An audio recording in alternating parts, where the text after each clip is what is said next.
আসসালামু আলাইকুম এভরিওয়ান। আজকে তোমাদের কাছে নিয়ে হাজির হলাম এত মজা এই পাকোড়াটা।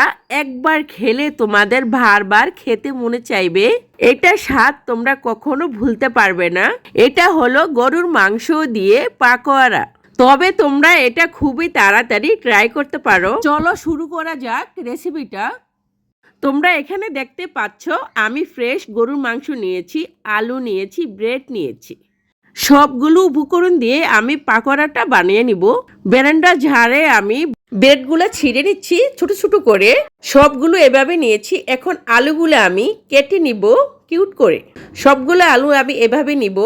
এখানে তোমরা কেটে দিতে পারো অথবা তোমরা মথে দিতে পারো আলুটা, তবে আমি কেটে নিচ্ছি। এখন মাংসগুলো একটু কিউট ভাবে কেটে নিব কেচি দিয়ে। তোমরা চাইলে বটি দিয়ে কেটে নিতে পারো। এখানে আমি আস্ত রসুন নিয়েছি। আমি কি মশলা নিয়েছি তোমাদের দেখাচ্ছি। জয়ন্তীরি, জিরা, গোলমরিচ, এলাচ, 3টা কাঁচা মরিচ। ঝালের পরিমাণটা তোমরা বাড়িয়ে কমিয়ে নিতে পারো। পেস্টে আমি পেস্তা করে দিচ্ছি, তবে তোমরা কাঁচা পেস্টে দিতে পারো। ব্লেন্ডার করার জন্য আমি একটা ডিম নিচ্ছি। তোমরা এখানে চাইলে পানি ব্যবহার করতে পারো, তবে ভালো লাগবে না। দেখো আমার ব্লেন্ডার করে হয়ে গেছে। ঠিক এইভাবে মিহিন করতে হবে। ব্লেন্ডার জারে থেকে আমি এখন প্লেটে ঢেলে নিব। স্বাদ মতো লবণ দিচ্ছি। তোমরা চাইলে এখন বিট লবণ ব্যবহার করতে পারো। হলুদের গুঁড়া আধা চা চামচ দিচ্ছি। চিলি ফ্লেক্স 1 চা চামচ দিচ্ছি। জিরার গুঁড়া 1 চা চামচ। কর্নফ্লাওয়ার আমি 1 চামচ দিচ্ছি। তোমরা চাইলে এখানে ময়দা ব্যবহার করতে পারো। পেস্টটা আমি 1 কাপ দিচ্ছি। ধনিয়ার পাতা আমি 1 কাপ দিচ্ছি। সবগুলো উপকরণ দিয়ে আমি এখন ভালোভাবে মেখে নিব। পাকোড়াটা বানানোর জন্য রেডি। একটুখানি তেল দিয়ে আমি ভালোভাবে একটু মেখে নিব, হাতে যা না লেগে আসে। এখন আমি বানানোর জন্য আমি চুলায় চলে যাব।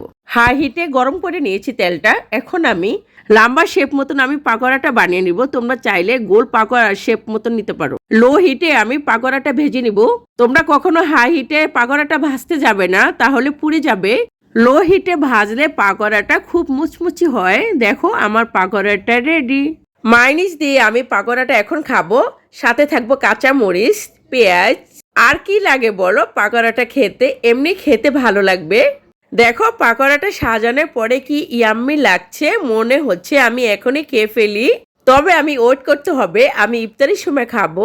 তোমাদের ভেঙে আমি একটা দেখাচ্ছি। উপরে কত ক্রিসপি, ভিতরে কত সফট। তোমাদের দেখে লোভ লাগছে তাই না? তবে লোভ তো লাগবে। তোমরা তাড়াতাড়ি ট্রাই করতে পারো। প্লিজ তোমরা আমাকে লাইক, কমেন্ট, শেয়ার দিয়ে পাশেই থেকো। আল্লাহ হাফেজ।